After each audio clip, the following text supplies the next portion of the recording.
Kalau ditanya apakah dua-duanya akurat? Dua-duanya akurat, bisa dipertanggungjawabkan asal jumlah sampel yang dipakai untuk pemeriksaan harus tercukupi.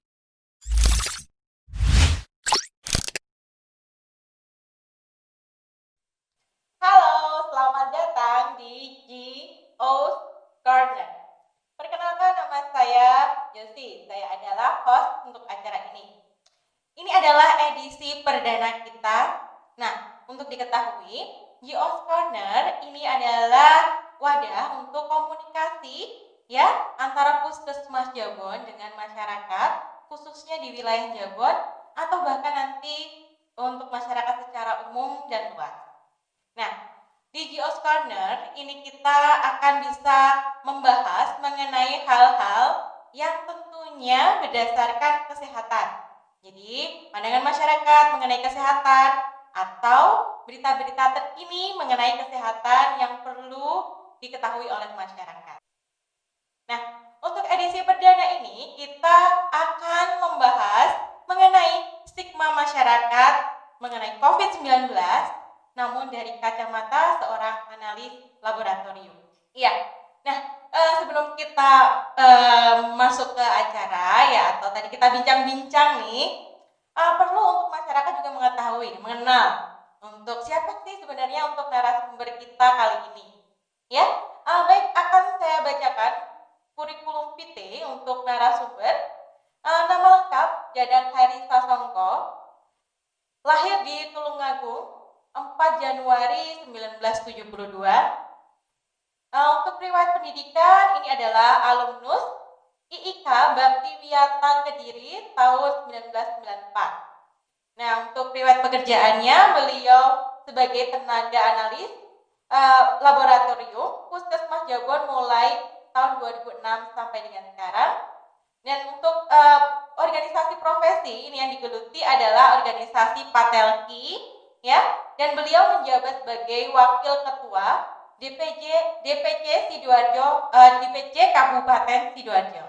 Benar begitu Bapak? Oke. Ya, untuk Patelki ini sendiri untuk ini ya, organisasi profesi laboratorium ya. Iya, artinya Patelki adalah Persatuan Ahli Teknologi Laboratorium Kesehatan Indonesia. Oke. Baik. Nah, ini untuk sebelum kita ke acara nih, saya boleh menanyakan untuk kabarnya nih Pak, sehat Pak? Sehat, bersyukur hari ini bisa berbincang-bincang dan ketemu dengan Pak Yosi. Terima kasih atas undangannya. Iya. Jadi Pak Dadang ini juga mau yang mengulik salah satunya ini yang biar acara ini juga terselenggara. Iya, karena mungkin ada beberapa yang perlu disampaikan ya kepada masyarakat. Ya. Oke, nah ini tadi saya belum tahu nih Pak gelarnya. Tadi kan sudah saya sebutkan untuk nama lengkap. Nah ini sebagai analis nih saya menyebutnya nih bagaimana nih Pak? Ahli madya analis kesehatan. Oh seperti itu ya, ahli madya analis kesehatan. Nah nanti untuk sebutannya bagaimana? Apakah analis atau bagaimana? Perlu saya jelaskan memang dulu kita di petugas laboratorium sebutnya adalah analis kesehatan, analis laboratorium. Tetapi sekarang ada nomenklatur yang terbaru. Yeah. Jadi untuk analis laboratorium kita disebut sebagai seorang tenaga ATLM. ATLM itu artinya adalah ahli teknologi laboratorium medis. Nah, itu sebutan kita dan kita tergabung di dalam organisasi profesi namanya organisasi Patelki. Dan untuk ATLM di Puskesmas Jabon ini kita ada 3 orang, itu saya, kemudian ada Mbak Anik Fauzia, kemudian ada lagi Mbak Tina Rahayu. Nah, dan itu kami bertiga melayani di Puskesmas Jabon ini di bagian laboratorium. Kalau Bapak Ibu sekalian datang ke Puskesmas, biasanya kita melakukan pemeriksaan darah, pemeriksaan kencing, pemeriksaan feses, pemeriksaan sputum. Itulah kami di laboratorium ATLM laboratorium yang melayani penjenengan semuanya di Puskesmas Jabon. Oke, jadi ini informasi juga ya, ada profesi yaitu tadi analis laboratorium atau tadi ATLM ya. Nah, biar juga untuk masyarakat juga lebih mengenal. Kalau biasanya kan yang dikenal masyarakat nih dokter, bidan gitu ya, perawat.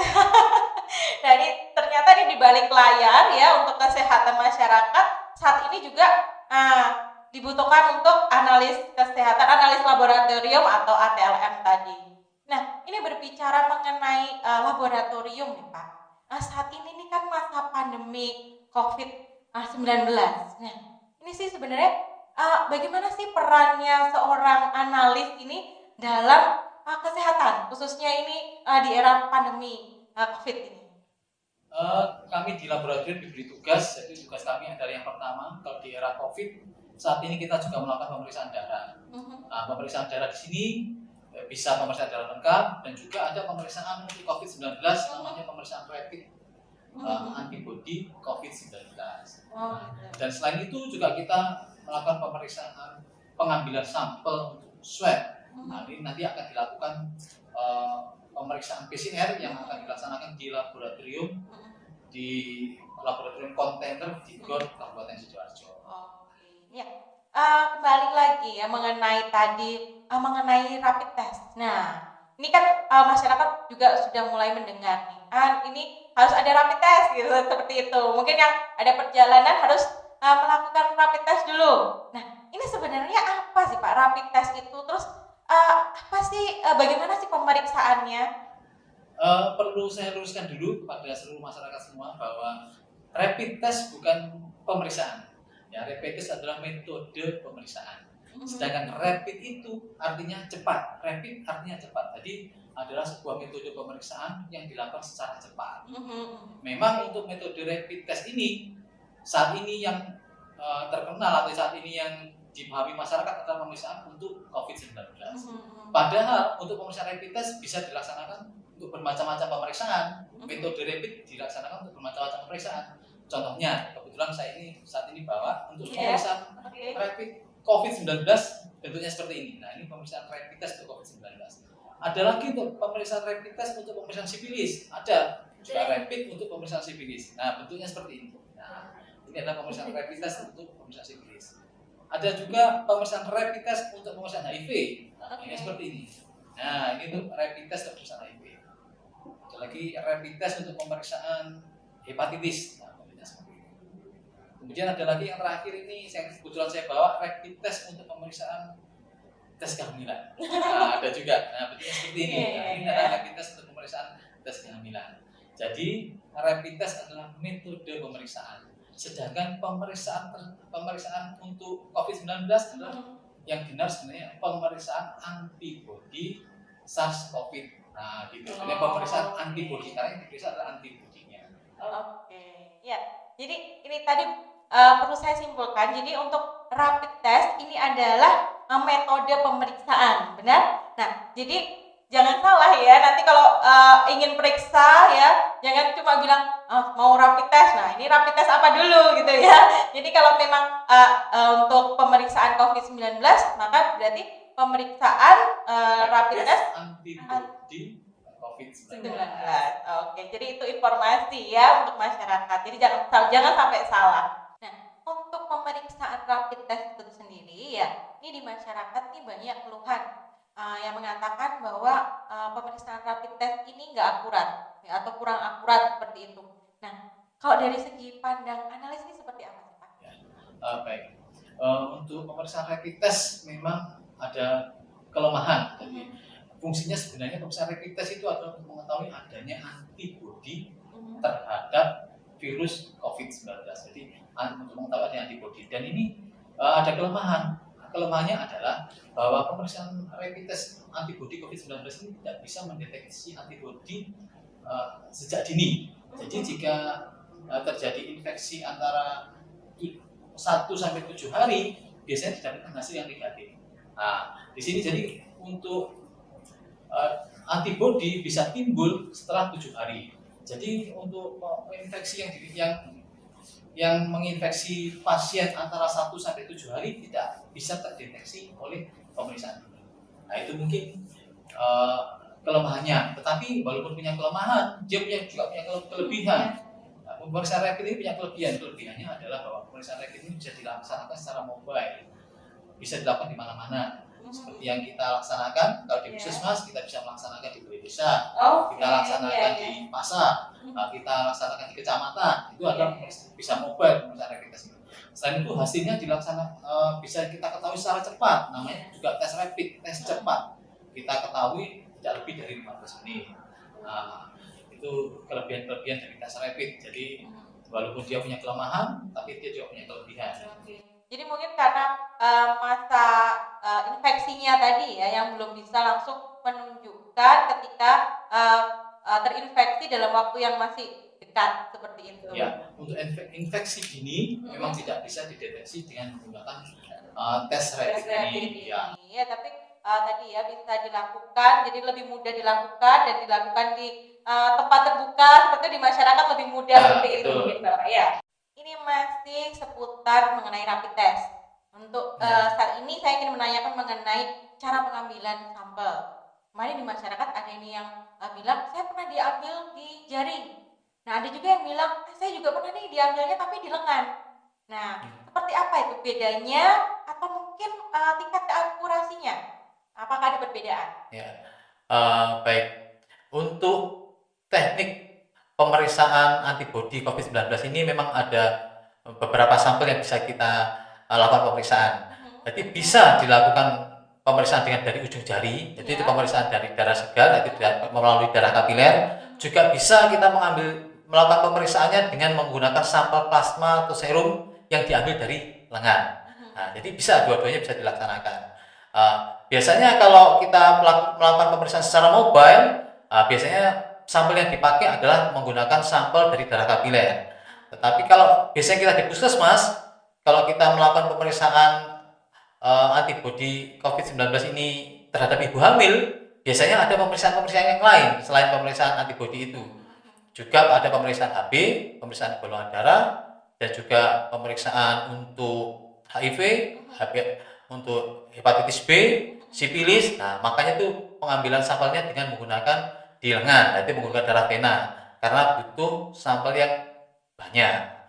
Kalau ditanya apakah dua-duanya akurat? Dua-duanya akurat, bisa dipertanggungjawabkan asal jumlah sampel yang dipakai untuk pemeriksaan harus tercukupi sesuai dengan standar. Pasti hasilnya akan sesuai, hasilnya akan sama saja. Oke, jadi bisa digarisbawahi ya di sini bahwa untuk metodenya itu bisa ada dua ya, baik di metode pengambilan sampelnya ini bisa di pengambilan dari kapiler ya, darah kapiler, dan juga di vena.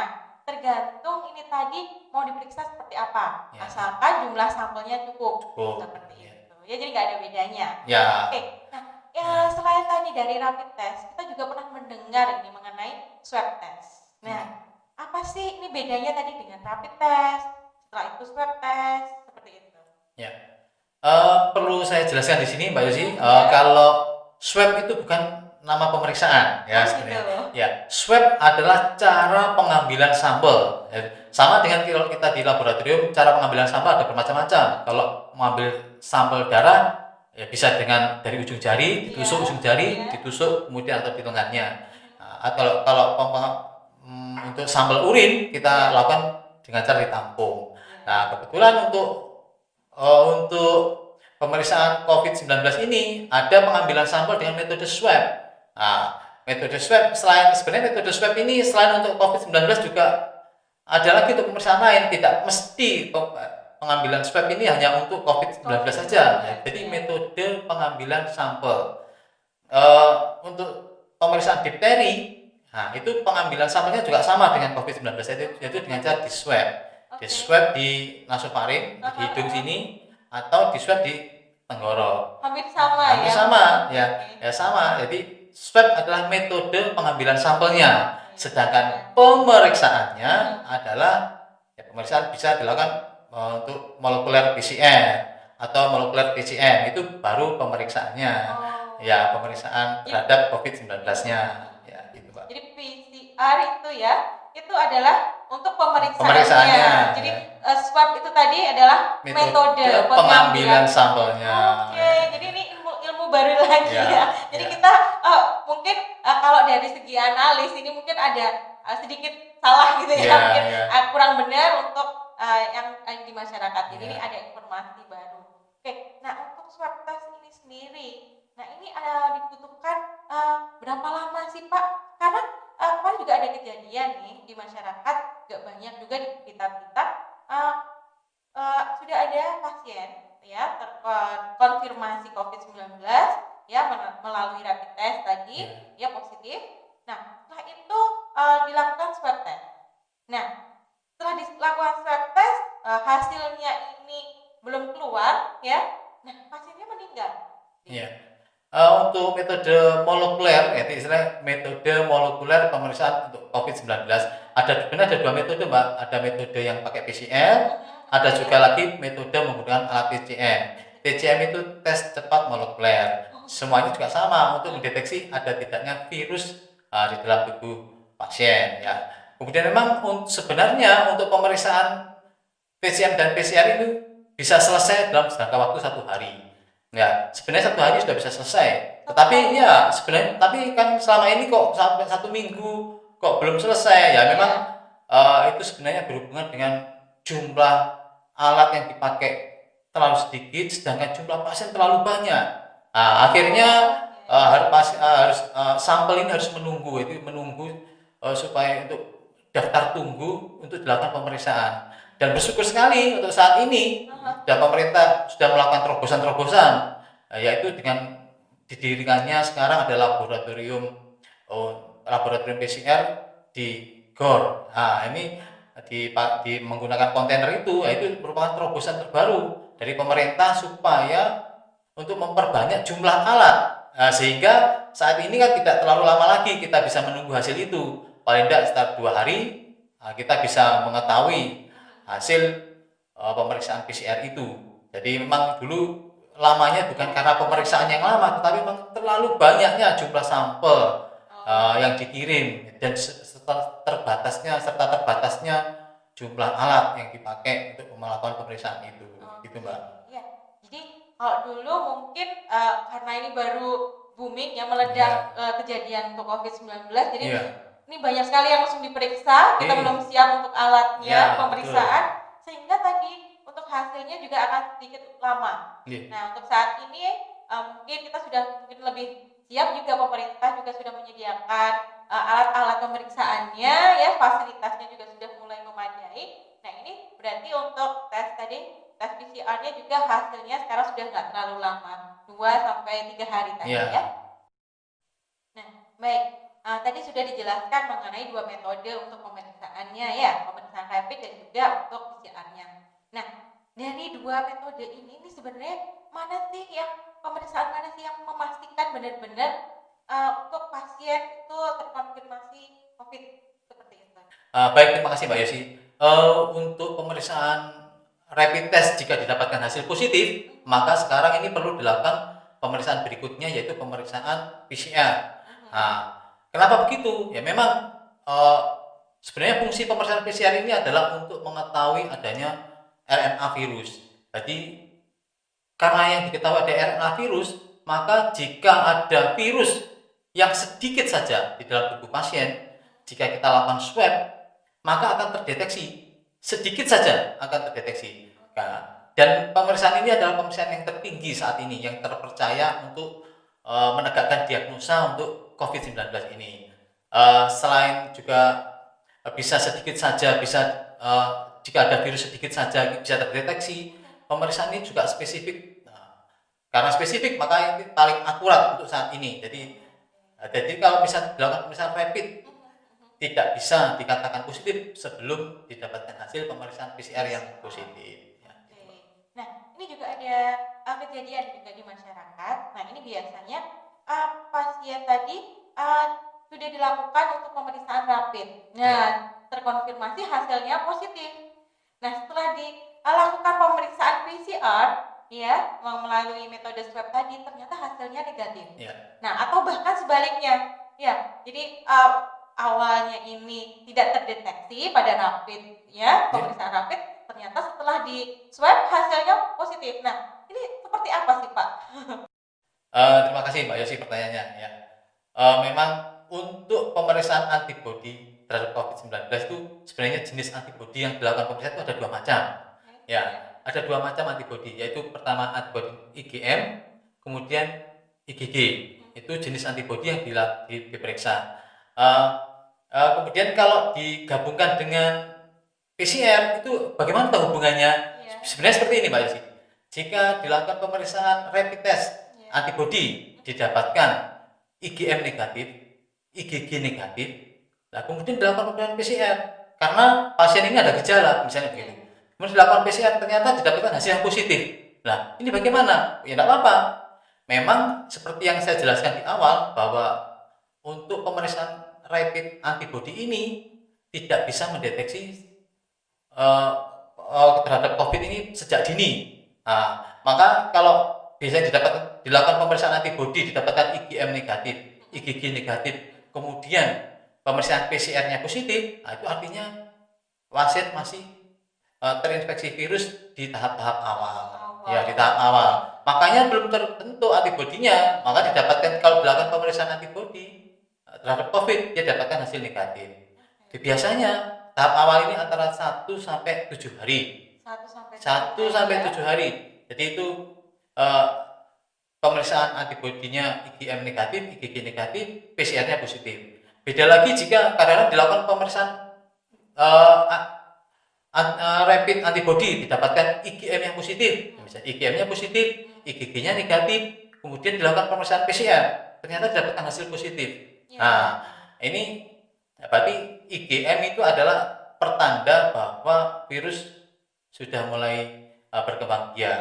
Nah, itu antibodi jenis IgM ini jika terdeteksi itu menandakan bahwa virus pada proses berkembang biak.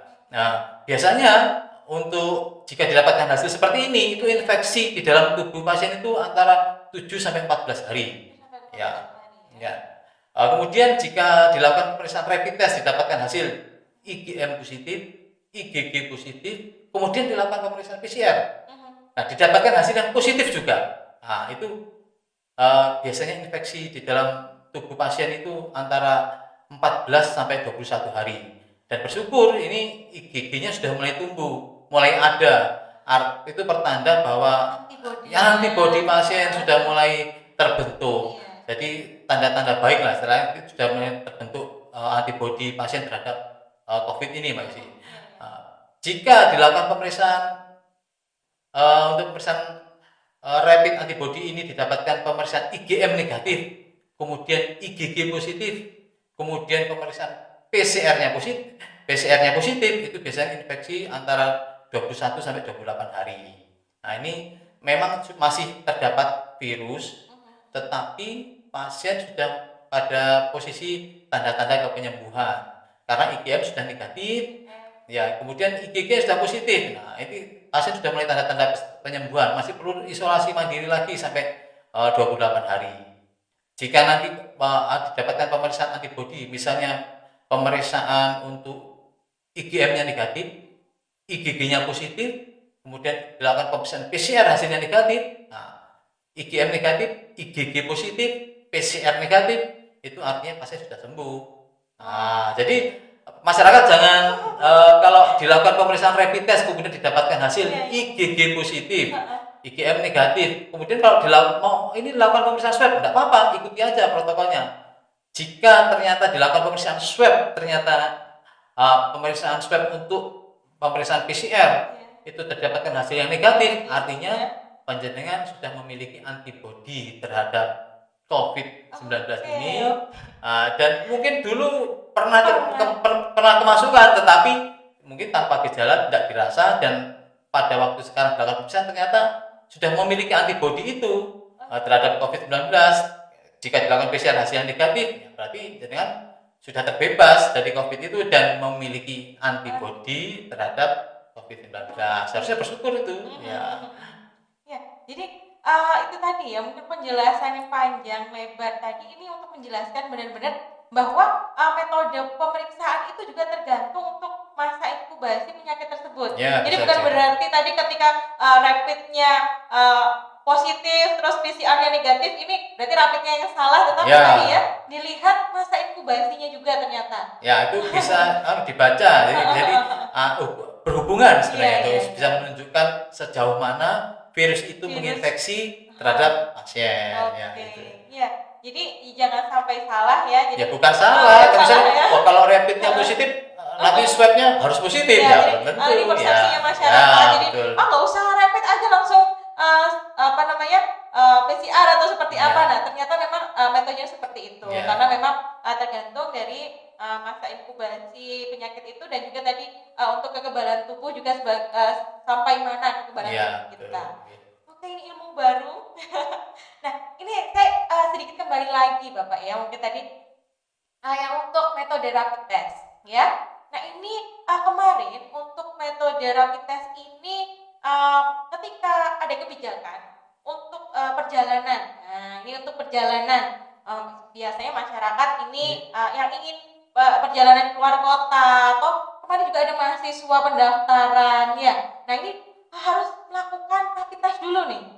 Nah, ini seefektif apa sih untuk rapid test tadi di perjalanan? Apakah benar-benar dibutuhkan atau seperti apa sih Pak? Baik, terima kasih Mbak Yosi. Untuk sebenarnya kalau mau tingkat akurasi, sebaiknya memang pemeriksaan yang paling akurat adalah pemeriksaan PCR. Tetapi untuk kondisi saat ini kan tidak memungkinkan. Pertama karena waktu dan juga pasien-pasien yang membutuhkan sangat banyak. Jadi kalau untuk perjalanan, untuk mahasiswa dan sebagainya itu persyaratannya adalah rapid test. Kenapa rapid test? Ya, karena rapid test yang paling mudah, yang paling cepat, seperti tadi saya jelaskan, rapid artinya cepat, paling mudah, cepat, dan segera bisa kita ketahui. Minimal kita bisa men-screening kira-kira orang ini boleh tidak melaksanakan perjalanan keluar kota dan sebagainya. Jika didapatkan hasil negatif, ya mungkin bolehlah kita melakukan perjalanan. Memang jika ditemukan hasil negatif tidak menjamin orang itu tidak terinfeksi. Ya memang karena fungsi pemeriksaan rapid ini adalah untuk tidak bisa mendeteksi di awal, karena dia yang diperiksa adalah antibodinya. Nah, makanya kalau didapatkan hasil negatif pada pemeriksaan rapid test, misalnya seseorang melakukan perjalanan kemudian dapat hasilnya negatif, jika pada berikutnya dia menunjukkan gejala, ya baru harus dilakukan pemeriksaan lagi. Karena antibodi akan timbul setelah 7 hari, Mbak Yosi. Jadi kalau sebelum 7 hari tidak kelihatan kan? Jadi setelah 7 hari, makanya itu masa berlakunya bisa sampai 14 hari, 7 sampai 14 hari. Karena setelah 7 sampai 10 hari baru bisa terbentuk antibodi itu. 7 Makanya sampai 14 hari iya, antibodinya ini baru terbentuk, terbentuk iya. ya. Jadi baru ini baru kelihatan ya apakah Iya. tadi ada infeksi virus Iya. atau tidak. Ya, baru kelihatan jika dilakukan pemeriksaan rapid akan menunjukkan hasil positif.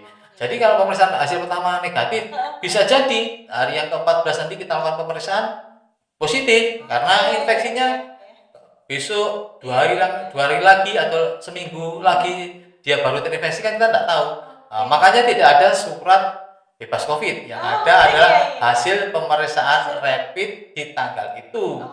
Ya. Saya perlu ada jangka waktu atau tadi tanggal pemeriksaannya masa berlaku itu untuk seperti itu. Jadi untuk tes rapid sendiri tidak bisa dilakukan hanya 1 kali Pak ya? Ya. Ya karena memang infeksi virus tidak tahu kapan dia masuk. Ya misalnya sekarang negatif, nggak tahu seminggu lagi ternyata kemasukan. Gitu kan nggak tahu ya. Jadi nggak ada yang namanya bebas COVID, tapi tadi hanya pemeriksaan sewaktu itu Ya. apakah dia berisiko atau tidak. Ya, itulah Mbak. Ya. Oke, ini ada juga informasi terbaru lagi.